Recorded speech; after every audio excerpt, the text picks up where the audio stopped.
Oh, there we go. Hello.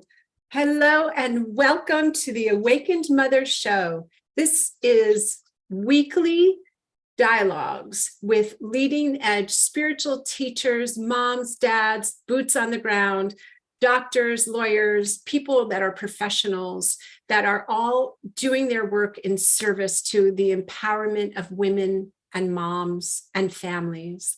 I am Reverend Wendy Silvers, and I'm so happy that you have arrived here. I know that it is by divine appointment. And I want to just say a few things before I introduce my guest. So I am not dispensing medical advice. I am bringing to you unfunded, uncensored, raw, and natural information to support your and your children's thriving emotionally, mentally, spiritually, physically, financially. As always, I invite you to do your own research with those sources and at those sources that are unbiased. So I bring you these dialogues and you get to take in what you like, discard what you don't, and keep coming back. You'll see a subscribe button, hit the subscribe. If you are listening to this audibly, just hit subscribe there, share this with your friends and your family so that we can really send this message out across the globe. Because what I know as a woman and as a mom is that we grow together. And that the invitation to be more of ourselves and to help our children is always before us. So thank you for being here. And today I'm going to introduce you to a dear friend of mine from a leadership program that we went through, gosh, I think it's a year ago. And one of my sincerest intentions and beliefs is that if one is meant to be a continually growing and evolving leader and teacher, then we have the invitation before us to continue to do our work. So this leadership program was phenomenal, and we have stayed connected and in touch. So let me tell you a little bit about Shannon Morrison. Shannon has worked in the crisis response and mental health field for over 25 years. Having witnessed the devastating impact of generational cycles in families that kept powerful women paralyzed in fears and self-sabotage. Her vision is to create a movement to break the chains of generational trauma, creating joy, peace, and freedom every day. Her purpose is to empower women who have come through domestic violence to heal their emotional wounds so they can live their life physically, emotionally, and financially abundantly without being held back by the past. And she does this through one-on-one sessions and through group programs. And she has a beautiful membership site. So please help me welcome to the stage, Shannon Morrison. Wow. The crowd goes wild. Oh my gosh. That is a beautiful introduction. Thank you so much, Wendy. I am so honored to be here and on your show. This is amazing. I'm so excited to be here. Thank you. Oh, well, it is just my joy. I love what you're doing. It's just, there's no accidents. We all, magnetize into our lives vibrationally, those people that are aligned. And so I love the work you're doing. And one of the themes that we talking about today is healing the mother wound. And that's something that I have devoted and dedicated my life to, especially being a mom, that I did not want to consciously or unconsciously pass on to my children that pattern. So you just had a very big weekend. I would love for you to speak to healing the generational mother wound. And then if you would share about your huge success this weekend. Oh my gosh, so amazing. So you just said it right. We get to continue to dive into our own healing so that we do not continue to pass on these negative generational cycles. And friends, everything that happens for us pretty much already happened above us. And if you're in the know or you're in this group or you're following, we have an opportunity to support that healing now more than we ever knew before, right? Mm-hmm. So I utilize and I think about 5 key points into healing the mother wound. One is self-reflection, which we dove into in that leadership program, right? The second thing is like setting boundaries. The third is inner child healing, like that inner child work, which you and I have both invested in doing. And then asking for support, right? Not help. We've changed that word to support. And then utilizing self-care and self-love practices. And so that's really how I support my clients and myself, and have really worked on this amazing healing opportunity that we have landed here and been put together in many instances here. I'm so glad. And it doesn't happen by instance, for sure. We drew each other out of the world, and to stay connected and to be connected and to create change. So I'm so excited.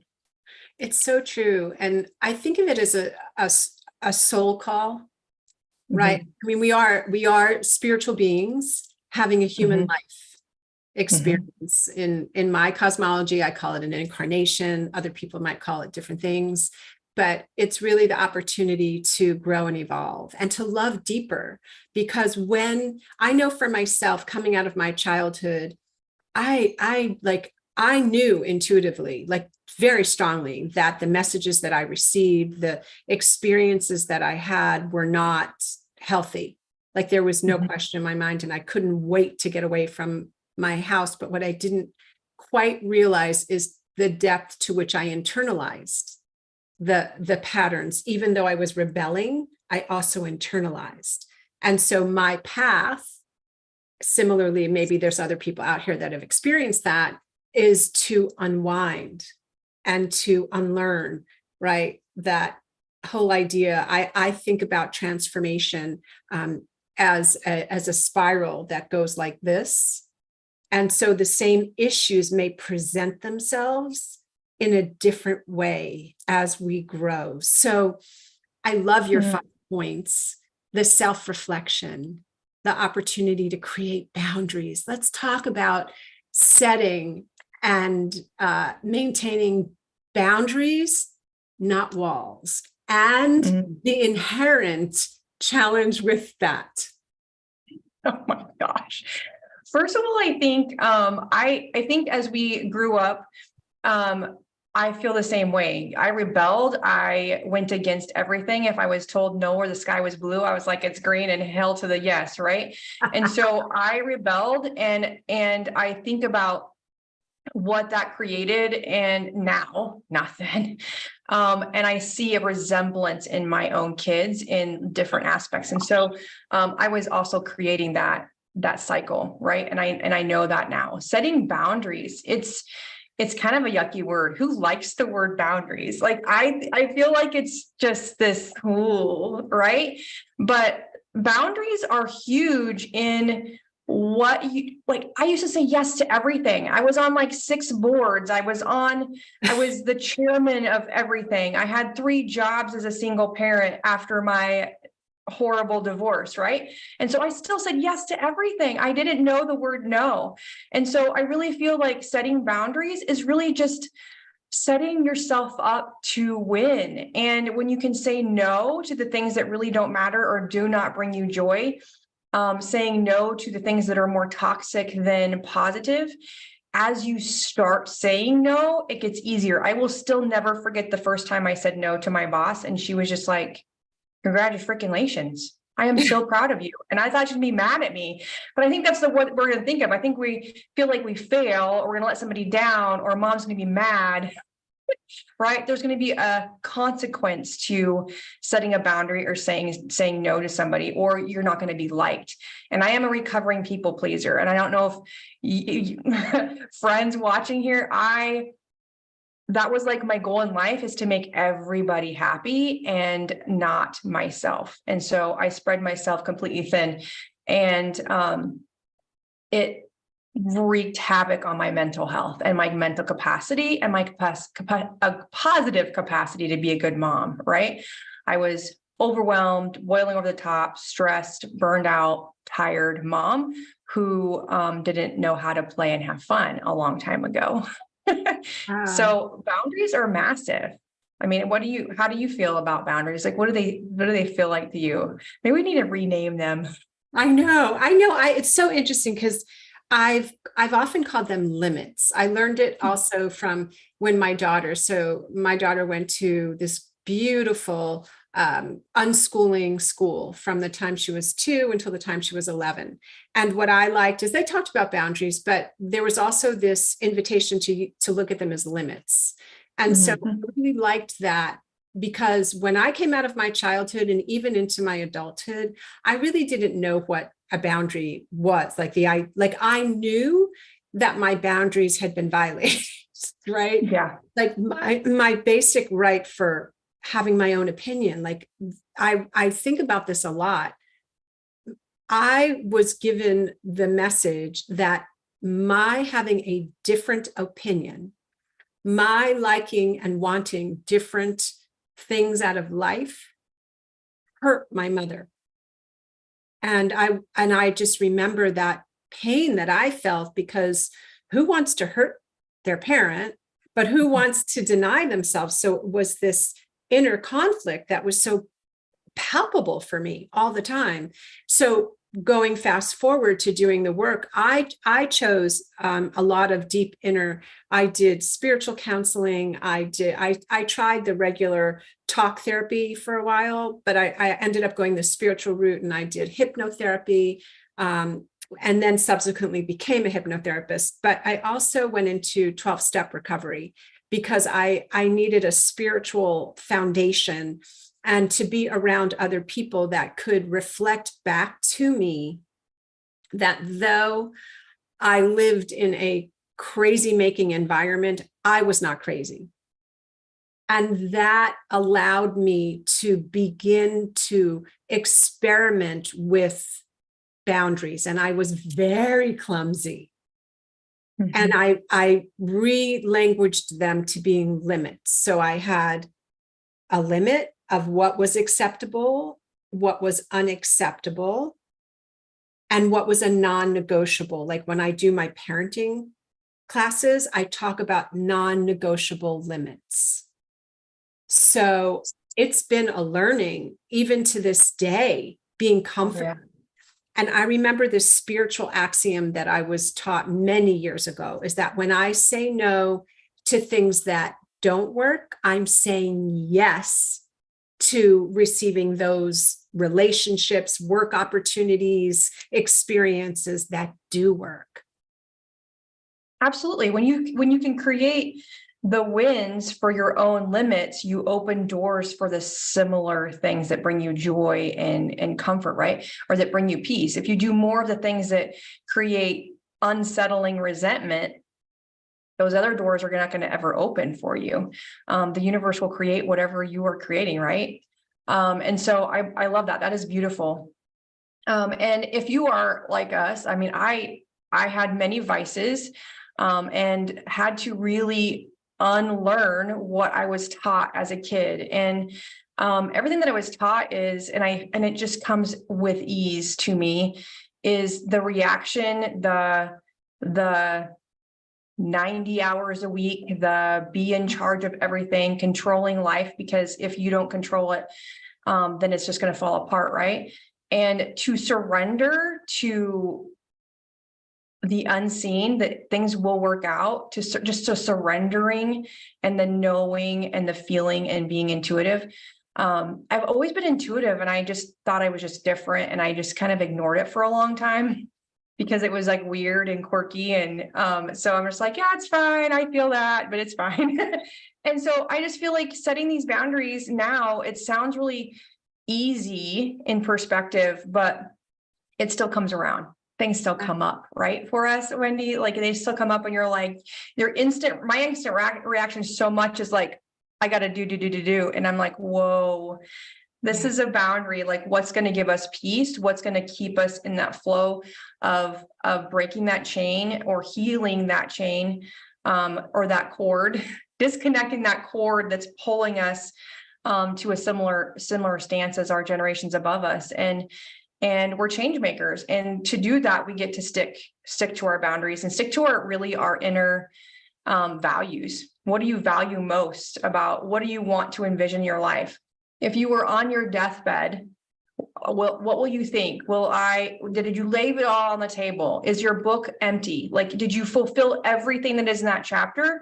Or do you still have crap to do? Because if you have stuff to do, then you get to get in alignment with what your vision is. And anything that's not supposed to be in your book, we get to let it go, because it's not serving us for our future, basically. That's what boundaries are to me. It's the book. So wise. And I really love the metaphor of the book. I love metaphors, and I think about, your life as a canvas, and can you make it a masterpiece? And I think about my own life and how fear and limiting thoughts, like this scarcity thinking that even though, and the thing that's so wacky, like yourself, those intuitive knowings, those nudges, even having this additional, source or stream of information coming in, the ways in which I held myself back, the ways in which I allowed fear to run me, and how the wisdom of looking back and reflecting, and just like you talked about, right? So the 5 points, you talked about the self-reflection, the boundaries, the inner child work, right? That inner child is there. They don't go away.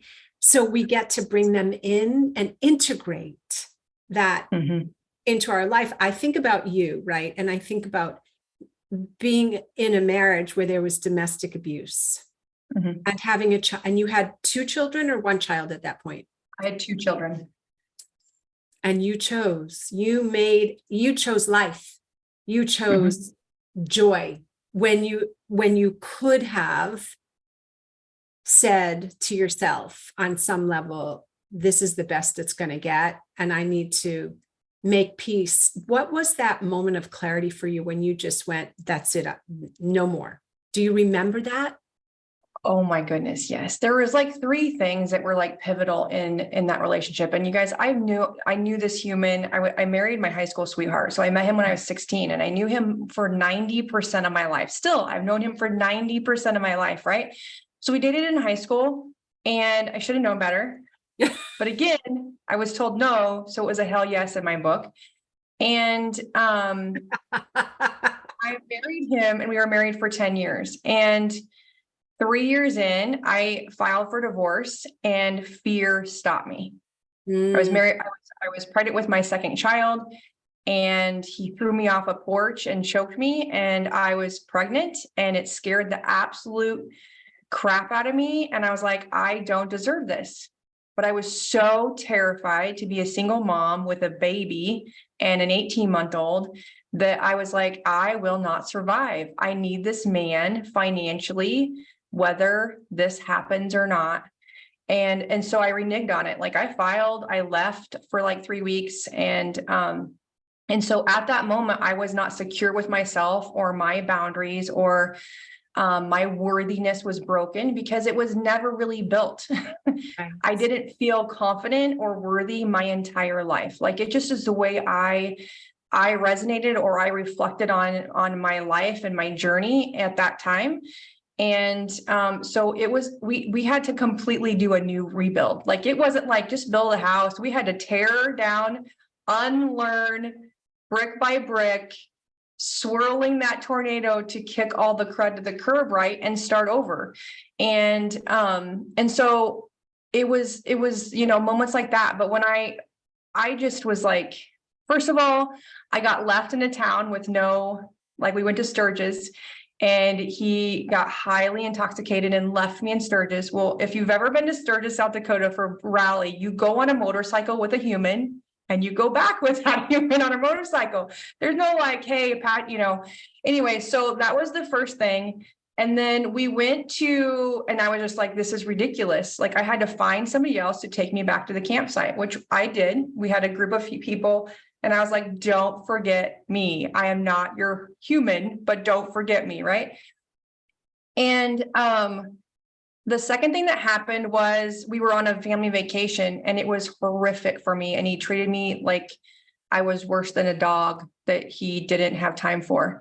And that was probably the final stir. And so like, I was just trying to, first of all, I went to working, like figuring out a plan, saving money, hiding a bag, hiding a key, packing all the stuff. I didn't tell a soul. And one day I just had it was really a really hard moment. And he'd been outside and in the garage because 501, he went to the garage, made a Crown and Coke, and he stayed out there and smoked and watched TV. That was our routine. And so I went out there and I was like, my kids were in kindergarten and preschool. And I was like, do you want Naya to marry somebody like you? It's a really hard question, but I just really wanted to know. And he said, no. And I was like, I am teaching her that this is a positive, amazing, beautiful marriage. And we are both absolutely unhappy every single day. And he said, you won't divorce me because we're Catholic. Was that true? And I said, God does not want me to live like this. And that was the day that I just decided, I don't care what it takes. I don't care how much money it is. I don't care how much I go in debt. I want my kids, I want my house, and I want divorced. And I said, we'll be divorced before the end of the year. And it was August. Wow. And I was divorced before the end of the year, December 13th. I didn't want it to be done by Christmas. I didn't want to be anywhere near Christmas. We fought every single day, very, very hard. It was the worst time of my life. But the end result was like running a marathon, right? The end result of that 26.2 miles is you complete it. And I was like dragging.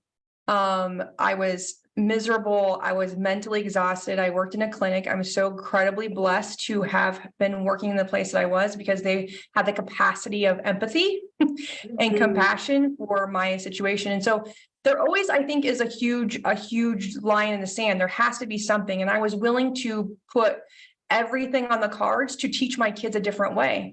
I grew up in a negative, like just yelling and fighting all the time. And I did not want that for my kids. And we fought every single day. And so I just wanted something different. And there always is something like that, right? There's always something that you're like, okay, I'm done with this career. I'm done with this job because I'm treated like crap and I am meant for more. And I just always believed I was meant for more. And there was something driving me to that. And I'm so grateful for the journey, because if I would not have the journey, the reflection, the hardship, the mountain to climb, I wouldn't be today here with you. I wouldn't have taken the leadership programs or done all the work or helped the clients that I help right now, or, just done the work to create the healing. It is my mission and passion to create freedom every single day, just like I needed 10 years ago, right? We're just really, really powerful. And I just feel like we struggle and we think we're broken and we feel like we're weak and we have limits. But I feel like and I did for a long time, it wasn't until that leadership program that I was like, I'm a domestic violence survivor. Why is that? 10 years later, because I was like, it's like we're weak. It's like I'm broken. And I'm like, no, it's not. We are the most powerful humans in the world, because with all of this adversity, we lived and we're speaking about it and we're healing it and we're change makers. And we're like, we want to stop this from happening because people deserve better. They deserve love and caring and being honored and being cherished. And our kids deserve better. And that's what I'm here for.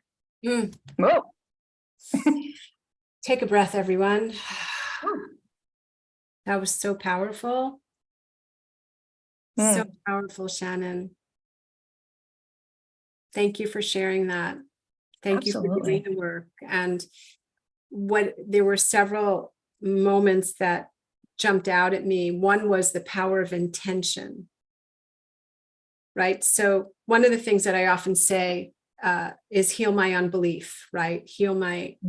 Have this opportunity, and something I share with my clients and my friends, because I feel like that unbelief is what you're talking about.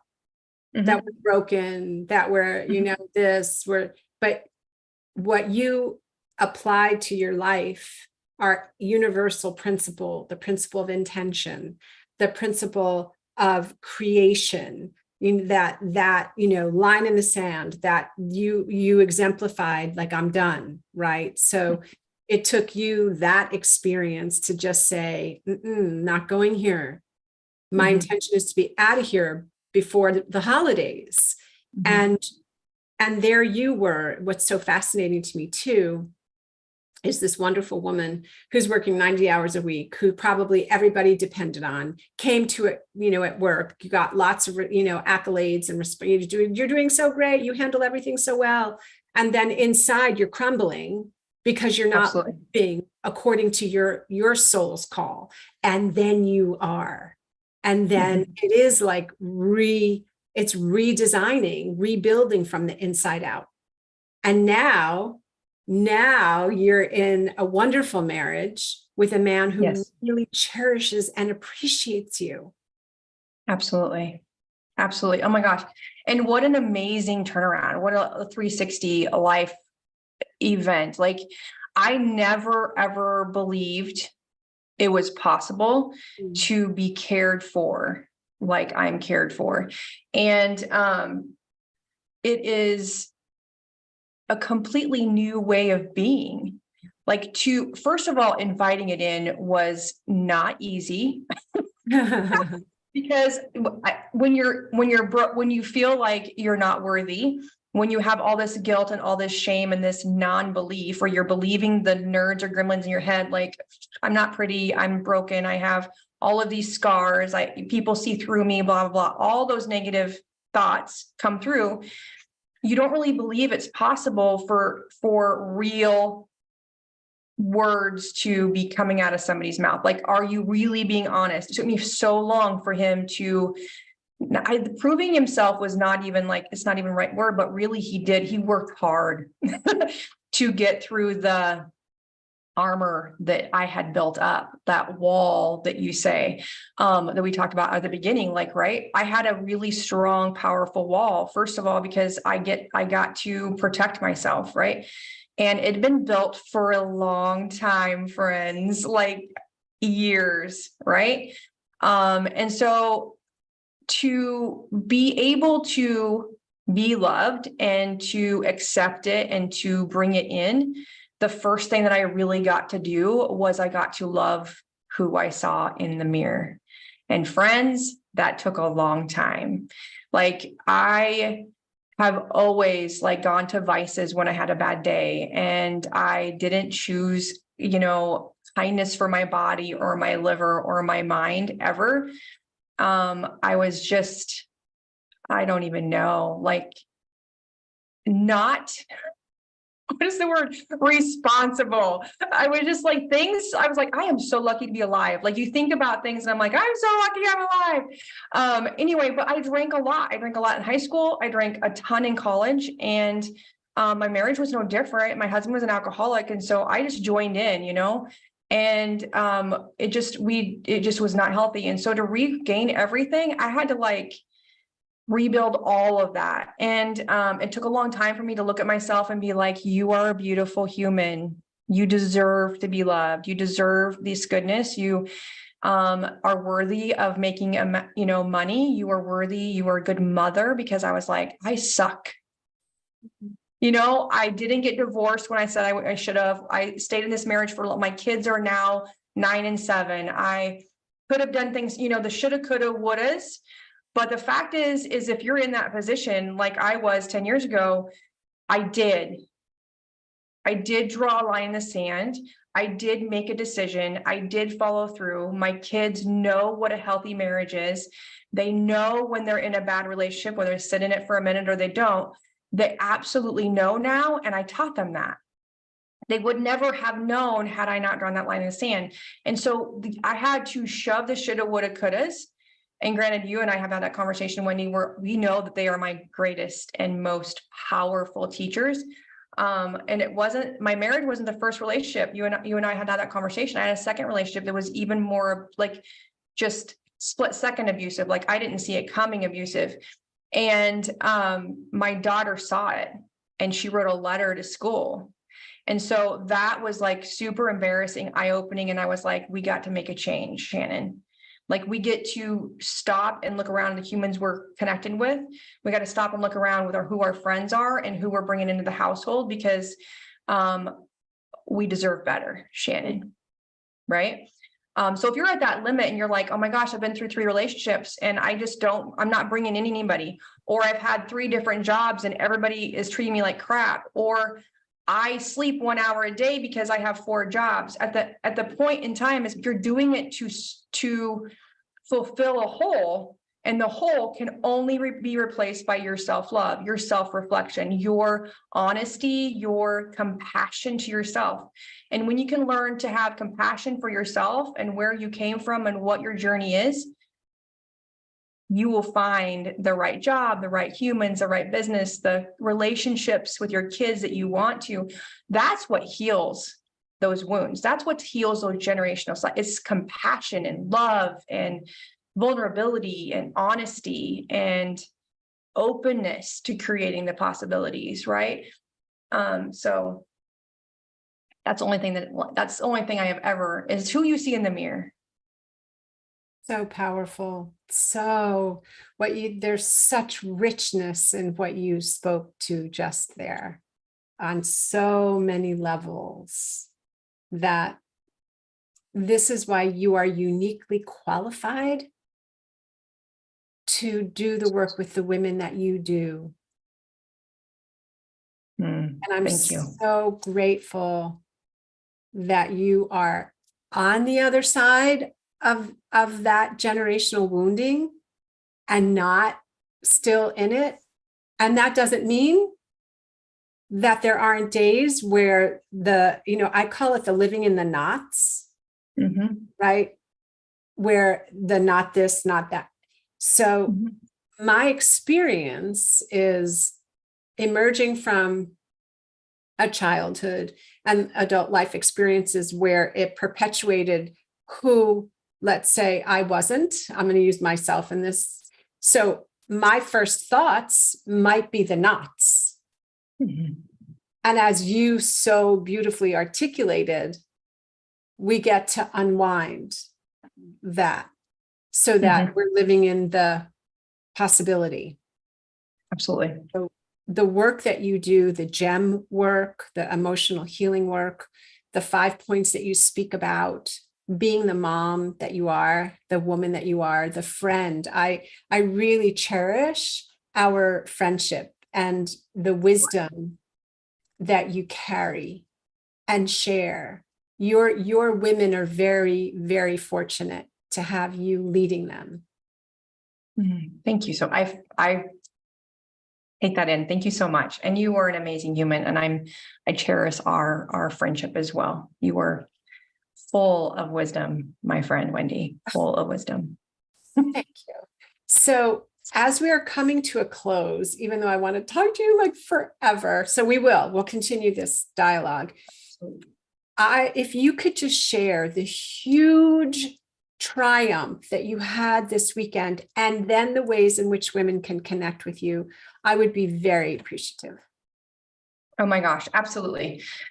So, friends, I have had a complicated, beautiful educational stretch of a weekend. I don't even know how to describe what we just created and accomplished. Which would not have been possible without the leadership program that you and I were both in, that drove me into just really creating this opportunity. I went on a trip with my mother, and it was very, very spur of the moment, which is not in either of our wheelhouses, and definitely not in my mother's. And she's just an amazing human that is a controller energy, right? She plans, practices, writes down, creates longevity plans ahead of time. And a week and a half ago, I was like, hey, we should go watch my cousin, who is basically like my sister, run a marathon. It's a thing that will never happen again. It's a completion energy. She wanted to complete something in her 45 years that she just did on her own. And it was a beautiful experience. I want to be there. You want to go? Friends, I'm 45 years old and we have never gone anywhere by ourselves. Wow. In my entire life. Yeah. Amazing. And so the opportunity that was presented was to gain, I don't even know. Like we had a conversation, like I want a different relationship. And the part of it is since I was 16 years old, I worked for her. I worked with her in some sort of capacity. She's been my boss and my mother in some sort of capacity, my entire high school and adult life, really. There has been a few years of not. So that's a different relationship, right? But I am like so woo, and she is so like black and white energy. And we have really just fought each other my entire life, right? So that self-reflection part, I really gained a lot of insight in this program that we created. And I got to understand and have a different feeling for her and where she may have been coming from my childhood.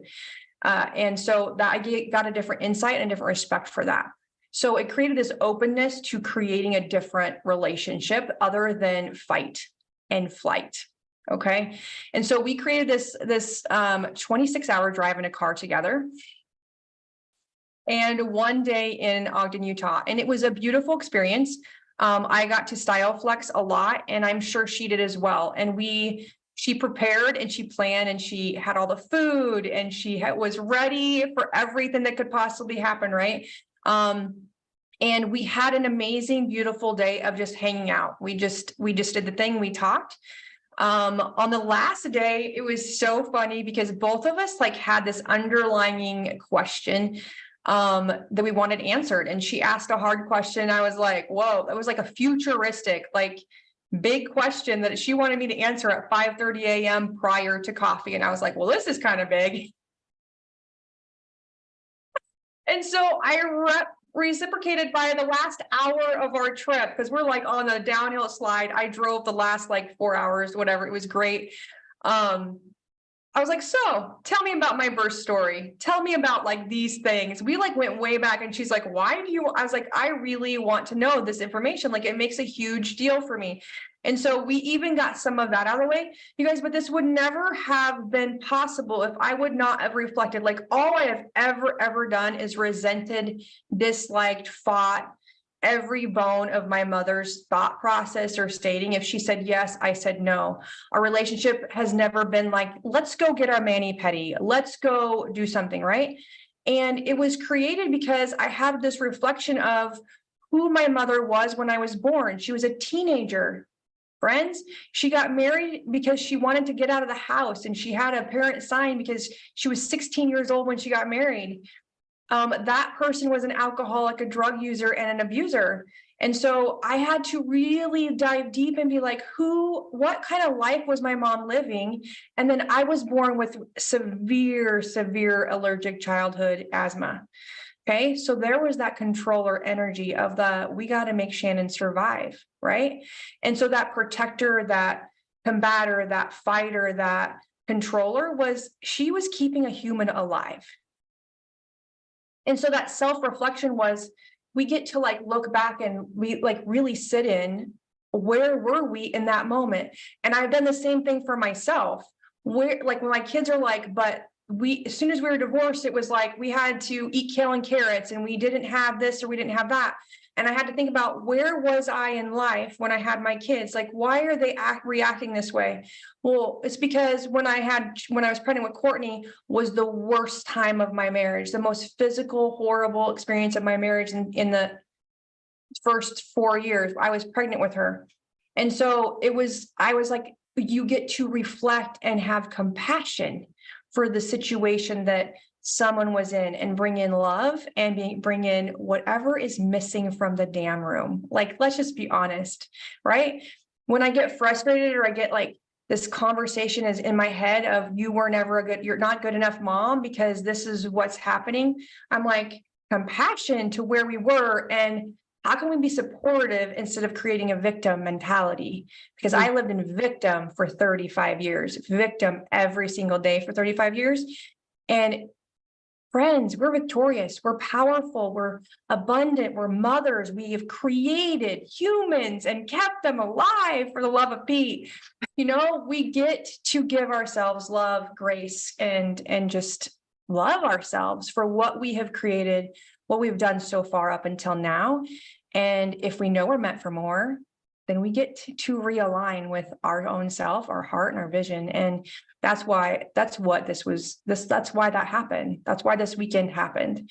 And it was just this last weekend. So it's like 3 days ago, I drove 26 hours. This amazing human, and she is an amazing human. She's brilliant. She worked her ass off to be an RN. She dropped out of school in high school. She went back to school 3 times and got her RN. And she is amazing, brilliant, confident human that also has the same gremlins we do.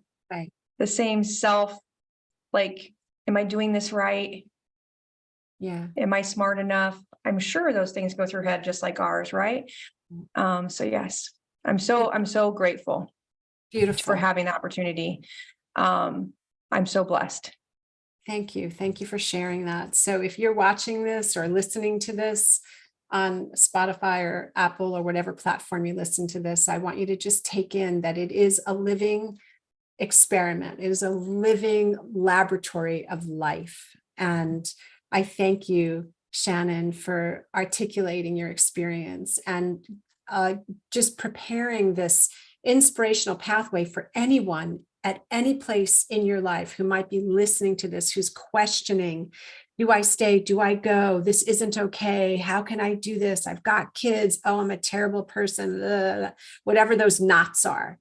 Shannon is here to show you that you can, these are my words, I love to say evolve and thrive beyond generational trauma. So absolutely make sure that people in the show notes know how to reach you, to work with you, and to receive the brilliance and the healing that you offer. Thank you. Thank you so much. Thank you so much. And my website is just my-rw.com, like my-rw.com. Instagram, Facebook is My Resilient Wellness. And yeah, we'll put it in the show notes. Thank you so much. You are so welcome. It is absolutely a joy and my honor to be with you. And as we close this particular episode of the Awakened Mother Show, I want you to remember 3 things. You are powerful beyond measure, loved beyond description, and a force for good in the world. So go forth and spread your magic, and remember that there is support for you. You are not alone. Thank you for being with us. Subscribe, share, and come back again. Peace and many blessings.